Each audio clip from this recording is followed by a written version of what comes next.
Hello students, welcome to your online channel. Right now आज हम पढ़ेंगे लेसन थर्ड, आपका इंग्लिश रीडर पार्ट 2 के अंतर्गत मोमेंट से आने वाला तीसरा chapter Eswaran the story teller. चलिए हम देखते हैं। जहाँ तक कि आपके सेकेंड पार्ट की बात है, ईश्वरन द स्टोरी टेलर के राइटर जो हैं आपके बुक में दिया गया है R.K. लक्ष्मण, जो कि इसके लेखक हैं। और आप देख सकते हैं इसके फर्स्ट पेज पे ईश्वरन द स्टोरी टेलर का कुछ कोटेशंस हैं, इंट्रो है, उसको हम ध्यान से देखें और इसके बारे में आगे हम फुल एक्सप्लेनेशन देंगे। जैसा कि आपकी स्क्रीन पे दिखाई दे रहा है, वन नाइट महेंद्र वक up from his sleep and सा, एक रात महेंद्र अपनी नींद से जगा और देखा अ डार्क क्लाउड फॉर्म, एक बादल का बहुत बड़ा समूह। He broke out into a cold sweet, what it a ghost, right. वह एक ठंडी चीज को टूटते हुए देखा। क्या वह एक घोस्ट था, एक भूत था?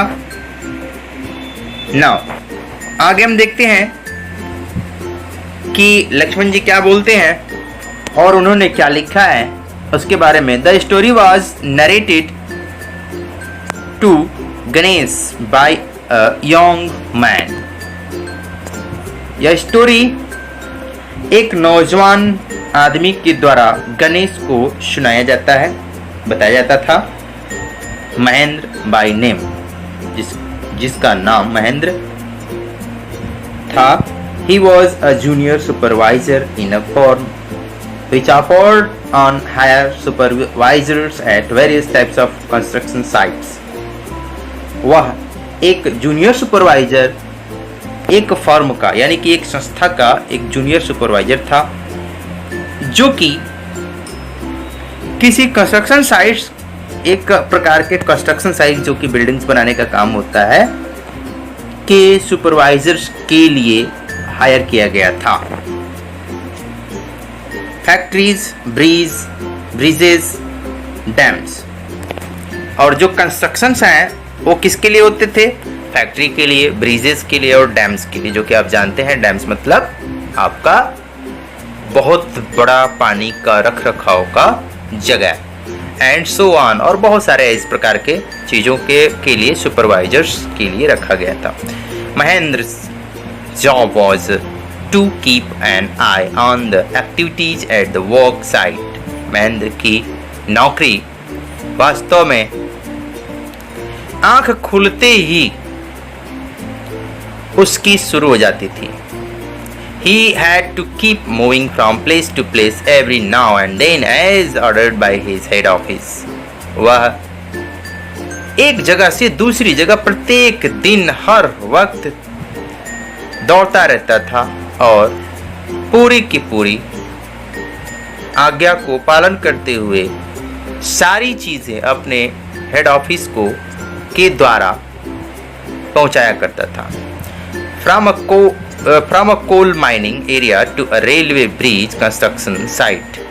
कह रहा है क्या कि एक कोयले की खदान के क्षेत्र की तरफ, जो कि एक रेलवे का ब्रिज का साइट था, बनाने का साइट था। From there after a few months to a chemical plant which was coming up somewhere.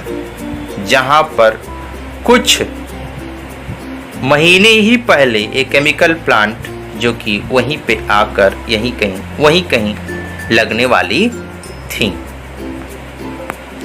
Next page पे चलते हैं। ही वॉज अ बैचलर, वह एक बैचलर था। कौन? सुपरवाइजर जिसका नाम महेंद्र है, वह एक बैचलर था। His needs were simple and he was able to adjust himself to all kinds of odd conditions. कह रहा है कि उसकी आवश्यकताएं वास्तव में बहुत ही साधारण थी और वह किसी भी प्रकार से अपने आप को किसी भी परिस्थितियों में, चाहे कोई भी प्रकार की परिस्थिति हो, उसमें ढलने के लिए आतुर था. Whether it was an ill-equipped circuit house or a makeshift canvas tent in the middle of a stone quarry. जहाँ पर कि एक पुराना सा सर्किट हाउस था, या यूं कह लीजिए कि वहाँ पे एक कैनवास का टेंट लगाया गया था बीचों बीच. स्टोन क्वेरी जो वहाँ पे चारों तरफ से घेराबंदी थी पत्थरों की, वहीं उसी के बीचों बीच लगाया हुआ था. But one asset he had was his cook. लेकिन पूर्ण रूप से एक ही बात थी कि वह अपना भोजन बना लिया करता था.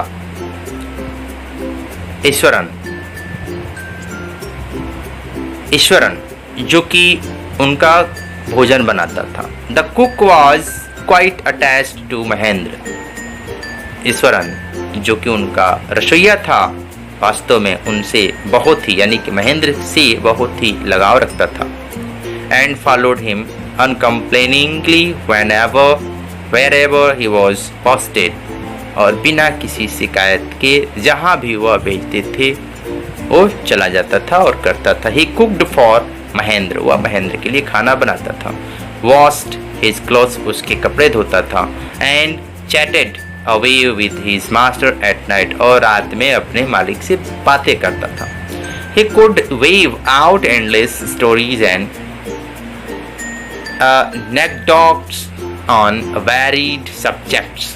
वह बहुत से प्रकार की न खत्म होने वाली कहानियों को बार बार वह सब्जेक्ट बदल कर कहा करता था.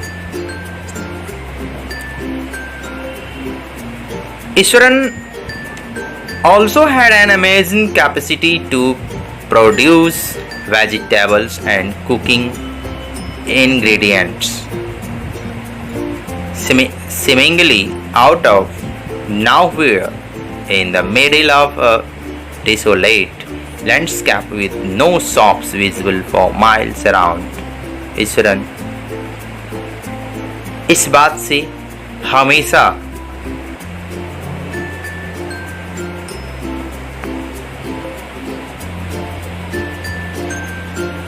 बचे हुए पार्ट्स को अगले वीडियो में हम लेकर आएंगे. तब तक के लिए थैंक यू.